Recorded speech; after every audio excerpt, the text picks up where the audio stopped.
bienvenidos a un nuevo video que hago para el canal, el mejor y único canal que se habla de Everton en español. Seguimos con esta serie de videos hablando sobre la decadencia del club. Ya estamos cada vez más cerca del presente, ya estamos entrando en lo que fue la temporada 2021-2022, en donde comienza la época más oscura del club, donde llega un nuevo entrenador, del cual ya vamos a hacer mención. Pero antes te sugiero que mires los videos anteriores, así puedes entender cómo viene esta historia, cuáles fueron las grandes equivocaciones que hemos cometido y que nos están llevando a este presente en donde el club está sumergido en una decadencia total en todos los niveles, tanto deportivo como económico, así como también institucional. Así que anda a mirar los videos, así puedes entender bien cómo viene esta historia. Año 2021, los meses de junio y julio de ese año fueron los más dramáticos para Everton. O sea, fue puro drama porque pasó todo mal. Y cuando digo todo mal, es todo mal. Primero porque Carlo Ancelotti se fue de forma intempestiva, cuando nadie lo esperaba, absolutamente nadie, porque él tenía contrato por varios años más. Sin embargo, aparentemente en su contrato tenía una cláusula en la cual podía irse cuando él quisiera si lo llamaban determinados clubes. Entre esos clubes estaba el Real Madrid. Por lo tanto, Everton no podía hacer nada para retenerlo. Se fue y se fue. Punto. Una baja muy sensible porque Moshiri tenía todas las esperanzas puestas en él para atraer grandes figuras y así elevar el estatus del club. De por sí ya nos costaba finalizar en mitad de tabla. Ese era nuestro techo ya desde que Roberto Martínez llegó al club y en la segunda campaña que dirigió ya el techo era mitad de tabla, a veces la pasábamos y a veces quedábamos abajo, pero ese era el techo. Y ya nos estaba costando cada vez más terminar en mitad de tabla, porque otros clubes comenzaron a crecer. Pero ese no fue lo único malo que pasó en ese mitad de año de 2021. Se conoció un hecho policial que involucraba a Gylfi Sigurdsson, el islandés, el 10 del equipo. ¿Qué fue lo que pasó con él? Bueno, no se puede decir mucho en YouTube, tampoco se lo podía nombrar. En ese entonces estaba prohibido mencionarlo. Pero bueno, ocurrió un hecho que involucra a menores de edad. Creo que no hace falta decir nada más y entienden de lo que estoy hablando. Algo muy, pero muy grave. ¿Qué hizo el club? Lo apartó completamente del primer equipo, desapareció de la faz de la tierra, lo volaron. Fue un momento donde también denunciaron a muchos jugadores de la Premier League en ese mismo momento. Mendy, el que juega en Manchester City, que todavía está en el City, Mason Greenwood. Fue una época donde varios jugadores empezaron a caer en la volteada. Gylfi Sigurdsson no jugó nunca más y hasta hace muy poquito seguía involucrado en el caso, pero se conoció que fue absuelto. Finalmente fue declarado inocente, pero su carrera como jugador está terminada porque ya hace varios años que no entrena profesionalmente, no se entrena con otros compañeros y ya está grande de edad. Así que su trayectoria está acabada. En Everton no jugó más, creo que el club hizo lo justo, ¿no? En este tipo de casos que son muy sensibles, los separó completamente y no especuló con esta situación. Pero Everton se quedó sin su creador de juego, sin su 10. Un golpe no solo para Sigurdsson, sino para el resto de los jugadores, para sus compañeros de equipo. Y eso no fue lo único malo que pasó en ese mitad de año. Lo otro malo fue que se nombró como entrenador de Everton a Rafa Benítez. Una grave pero grave equivocación de los peores entrenadores de la historia del club.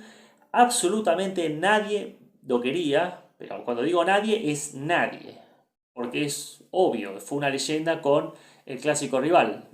Es muy extraña, es una situación muy extraña que lo hayan nombrado a Everton. Solamente lo pudo haber nombrado alguien que no conoce la historia del club, que no conoce la idiosincrasia del club, los valores, lo que es la rivalidad Everton-Liverpool.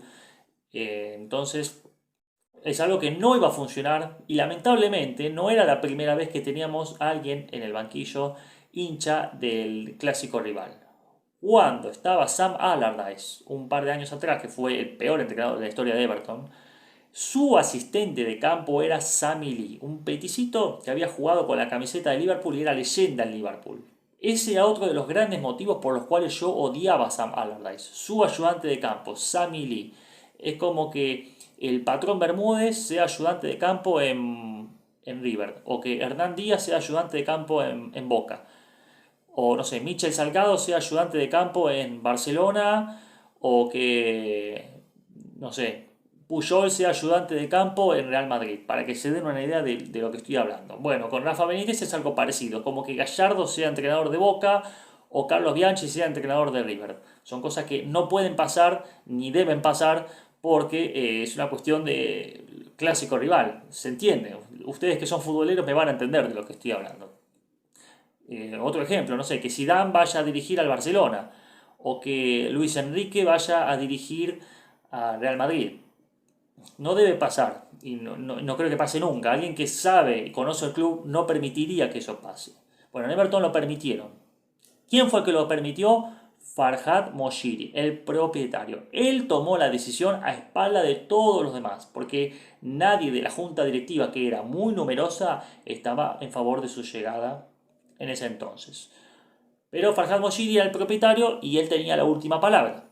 Ya en este punto se convirtió en una especie de tiranía. Lo de la junta directiva, lo de que nos reunimos a charlar y eso era una fachada. Él junto con su socio Alisher Usmanov, el oligarca ruso que ahora está vetado por el gobierno británico, tomaban las decisiones. Y era una tiranía. Decidieron por Rafa Benítez. ¿Qué pusieron como excusa para elegirlo? Conocía la ciudad. Eso no me parece un requisito suficiente como para ser entrenador de Everton. Si yo quisiera a alguien que conozca la ciudad, contrato un guía de turista, un guía de turismo, no hace falta un entrenador de fútbol. Pero bueno, había que justificar su llegada de alguna manera. Dicen los trascendidos que Rafa Benítez lo convenció a Moshiri porque se acercó él con su laptop y le mostró todos los datos y estadísticas que tenía como de 2000 jugadores. Un tipo que era súper estudioso y que conocía todo. Bueno, le vendió un humo impresionante y así no fue con Rafa Benítez. ¿Y para qué teníamos un director deportivo entonces? Porque si el propietario toma las decisiones, el director deportivo está de adorno. Finalmente, Marcel Brands ese 2021 fue su último año como director deportivo. Marcel Brands se fue de Everton en diciembre, luego de que no estuviera de acuerdo con la llegada de Benítez y a pesar de que había firmado su renovación de contrato tan solo 6 meses antes. Una situación muy extraña, pero bueno, cosas que fueron pasando en Everton en el último tiempo, cada vez peor, a nivel organizativo y a nivel institucional fueron las cosas cada vez peor. Ese mitad de año, junio-julio 2021, obviamente Rafa Benítez estaba enemistado con James, algo que ya había sucedido en Real Madrid. El colombiano no es del gusto de Rafa Benítez, nunca lo fue y nunca lo va a ser, no es un futbolista que a Benítez le guste. Por lo tanto, la situación de James también fue idas y vueltas, se va, se queda, se va, se queda. Era una situación incómoda. Finalmente se resolvió su salida, pero nos quedamos sin otro creador de juego. James había aportado varias asistencias en la temporada anterior. Sigurdsson lo mismo, ya tampoco estaba. Y como si fuera poco, en el medio de la temporada, Benítez se peleó con Lucas Digne también. Empezó a usarlo cada vez menos, lo ponía a Ben Godfrey como lateral izquierdo a veces. Y Lucas Digne dejó de jugar y de tener participación en el primer equipo hasta que se abrió el mercado de enero y fue vendido al Aston Villa en una buena suma, hay que decirlo, fue una buena cifra para la edad de Lucas Digne, pero era el tercer mejor asistidor del equipo, o sea, nadie daba asistencias en el equipo. Si nadie da asistencia, no hay goles. Ese equipo de Benítez era un espanto, era un asco de ver a la cancha, completamente asqueroso porque nadie podía dar una asistencia y nadie jugaba al ataque, era todo defensivo y a correr hacia adelante cuando teníamos un contragolpe, nada más. Fue un asco ese equipo de Benítez que todos sabíamos que no iba a durar mucho en Everton, nunca tuvo apoyo. O sea, ante la primera racha de partidos perdidos, las voces en contra se iban a empezar a manifestar. Y vaya que se manifestaron, ¿eh? Empezaron a hacer cada vez más los gritos pidiendo su salida y pidiendo también la salida de la junta directiva que permitió que este tipo estuviera en el banco de Everton. Acá es donde empezó el quiebre entre la relación de la gente con la junta directiva en este año 2021. fue un punto de no retorno. Porque además, con este año empezamos ya a no mirar más la mitad de tabla como el techo, sino a mirar el puesto 17-16 de la tabla que nos permita salvarnos del descenso. Acá es donde empezamos a tratar de no descender como máximo objetivo posible. Algo impropio para este club que es enorme, es gigante, tiene una historia enorme y no debería estar en esta situación, pero con la llegada de Benítez empezamos a mirar esa parte baja de la tabla que antes Everton no miraba. ¿Qué jugadores llegaron para este año? Bueno, Everton ya no tenía presupuesto para gastar, todo se lo había gastado en Ancelotti. Además que, como les dije en el anterior video, el saldo entre lo que se gastó en fichajes y lo que se vendió fue sumamente negativo, pero ampliamente negativo, a pesar de que se había fichado relativamente bien, pero dinero que se había invertido, obviamente había que recuperarlo. Y Everton no tenía jugadores para vender, más allá de la salida de James, por el cual no tuvo ni un centavo, solamente se liberó su enorme salario. Obtuvo el préstamo de Moise Kean para sacárselo encima, porque no aportaba absolutamente nada en el equipo, pero no tenía forma de obtener ingresos, así que este mercado ya empezó a ser muy pero muy austero para Everton. El principal gasto estuvo en Demarai Gray, que era un futbolista que alternaba en el Bayer Leverkusen, había tenido un paso por el Leicester City, y en el Leverkusen a veces jugaba, a veces no.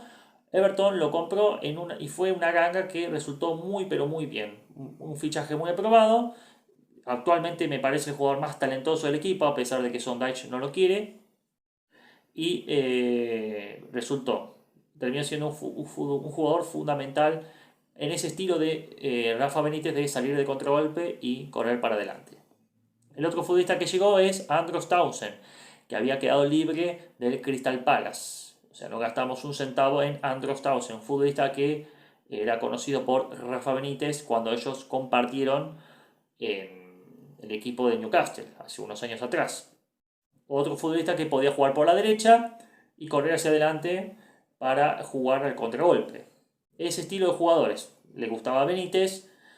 Además llegó Begovic en condición de libre como arquero suplente de Pickford.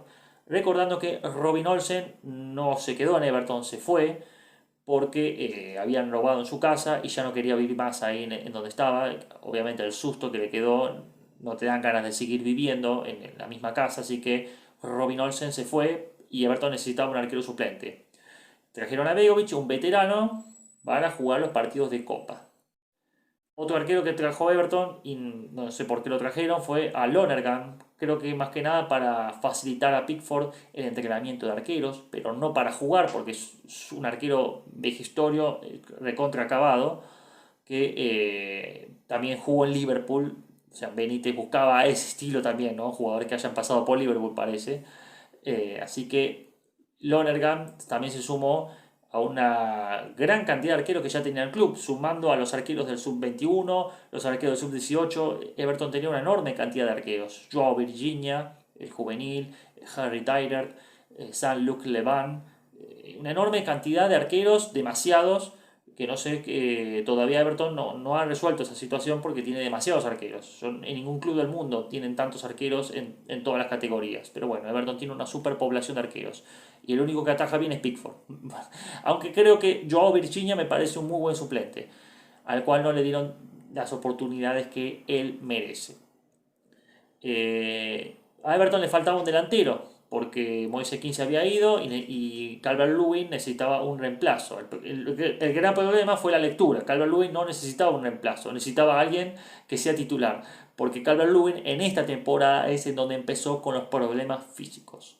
Calvert-Lewin fue apurado por Rafa Benítez en un momento que Rafa Benítez necesitaba resultados y lo apuró para volver, no estaba listo y a partir de entonces el 9 empezó con los problemas físicos crónicos. Juega un partido, se lesiona, juega dos partidos, se lesiona y nunca puede jugar 10 partidos seguidos en una temporada. Nunca más pudo volver a ser el mismo Calvert-Lewin. ¿Y quién llegó como delantero centro? Otro viejo conocido de Rafa Benítez, Salomón Rondón. Un venezolano que seguramente si sos de Venezuela lo conocerás muy bien. Jugó en Newcastle, también jugó en West Brom. No anduvo, por supuesto, venía del fútbol chino. O sea, se fue a retirar a China y Rafa Benítez lo trajo. Obviamente eran fichajes de muy bajo costo. Everton no tenía dinero para gastar, pero Rafa Benítez trajo a sus amigos para jugar, básicamente. Claro, un tipo que no lo apoyaba a nadie, necesitaba amigos, porque estaba completamente solo. Y Rondón fue un tremendo fracaso, un delantero que no anduvo en Everton para nada, pero Benítez seguía insistiendo con él y seguía insistiendo con él y seguía insistiendo con él, a pesar de las críticas, a pesar de que la gente estaba cansada de Rondón porque no aportaba absolutamente nada adentro de la cancha, era como jugar con 10 y Benítez insistía, insistía con él, los resultados seguían siendo malos, malos y muy malos y inexplicablemente no sé por qué razón, le dieron cada vez más poder a Benítez a medida que pasó el tiempo. Recuerden, en diciembre el director deportivo fue despedido para darle más poder a Benítez. Le dieron las llaves del club a Rafa Benítez, un hincha de Liverpool, tenía las llaves del club. Yo no sé en qué cabeza cabe eso, ¿no? Cuando lo piensan. Pero bueno, ese fue el año 2021 que cuando le dieron las llaves del club a Benítez, lo que hizo también fue limpiar al departamento médico del club, Dan Donacci. Era el jefe del departamento médico, fue despedido junto con su equipo. Acá yo no sé qué tan equivocado estaba el hincha de Liverpool porque me parece que las cosas en la parte médica no se estaban haciendo bien del todo. Ya hacía varios años que Everton tenía futbolistas con lesiones crónicas y nunca se recuperaban. O si un jugador se lesionaba, después le costaba mucho volver. Así que yo no sé qué tan profesional y qué tan capacitados estaban los encargados en el departamento médico. Recordemos que hacía varios años atrás ya habíamos tenido a James McCarthy con lesiones crónicas, a Darren Gibson con lesiones crónicas, a, bueno, Bolasie tuvo un accidente, una desgracia, pero bueno, no lo pudieron recuperar bien tampoco. Jean-Philippe Paman tuvo 3 operaciones, hay una operación que no salió bien y lo tuvieron que operar otra vez. Fabian Delph, otro futbolista con lesiones crónicas. Yerry Mina, otro con lesiones crónicas que con Ancelotti jugó poco y nada también. Y con Benítez lo mismo. Bueno, y ahora sumábamos a Calvert-Lewin, otro con problemas físicos. Tantos jugadores con lesiones y que no se terminaban de recuperar nunca, dan lugar a pensar que las cosas en el departamento médico no se estaban haciendo bien. Así que acá yo no sé si Benítez estaba tan equivocado. De todas maneras, Dando Nachi tenía un gran vínculo con los jugadores. Acá era una cuestión más de vínculos personales que con la salida de él, yo creo que ahí terminó de explotar el vestuario y terminó todo mal. Dando Nachi, que tenía gran vínculo con futbolistas como Yerry Mina, con quien compartió muchos y muchos meses de rehabilitación, porque siempre estaba lesionado Mina. Eh, de todas maneras, esto que aconteció su despido pudo haber acelerado su salida, la salida de Benítez, porque su relación con los jugadores me parece que era desastrosa. ¿Por qué era mala la relación? Porque Benítez, la personalidad de este tipo es él y nada más. Los demás, las voces de los demás no importan, no me importa nada lo que piensan, soy yo y nada más. No le interesa a nadie, no me interesa lo que piensan los demás. Con esa mentalidad Benítez se quiso llevar todo puesto hasta que en enero fue despedido, luego de sufrir una goleada vergonzosa con Watford. 5-2 perdimos ese día, 3 goles de Joaquín, aquel delantero que Ancelotti no quiso. Bueno, estuvo en Watford, que para ser de verdugo nuestro nos hizo 3 goles casi como una venganza por no haberlo utilizado en esos 6 meses que estuvo en Everton. Las historias que da las vueltas que da la vida, ¿no? Es una cosa de loco. En fin, Benítez fue despedido. En ese mercado de enero, como les dije, se vendió a Lucas Digne. Everton necesitaba el dinero, pero Lucas Digne se fue porque se peleó con Benítez.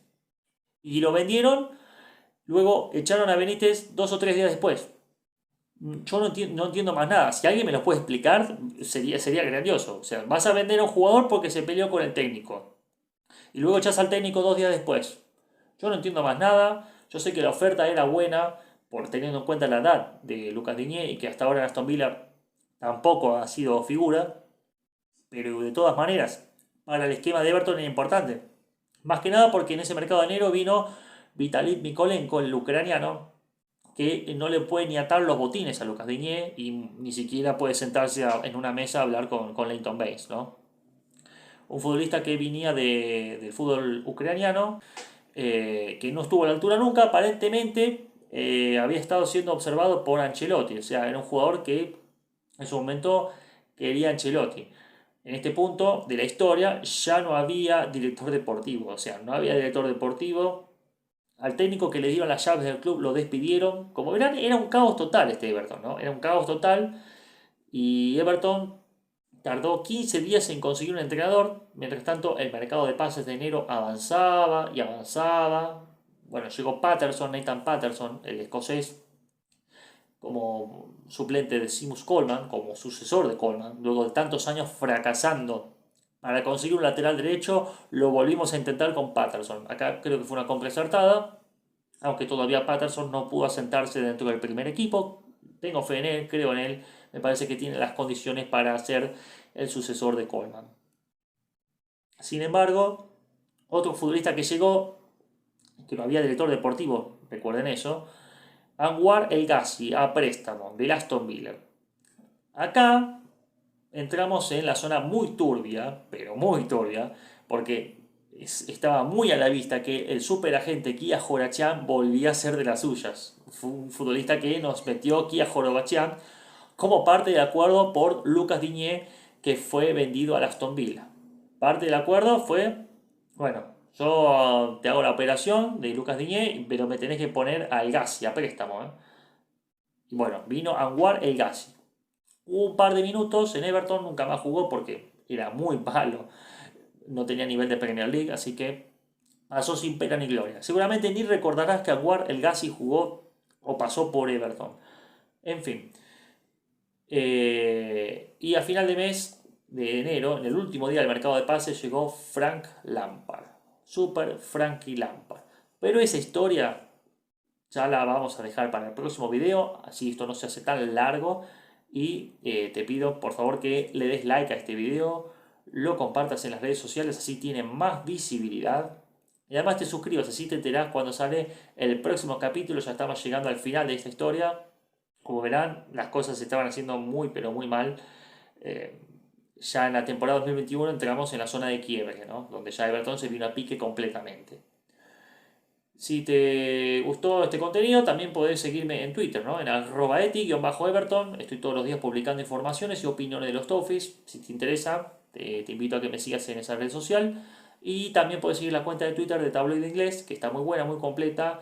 Es @tabloide_inglés. Se habla de todos los cuadros de la Premier League. Sin mucho más que decir, me despido. Hasta la próxima. Adiós.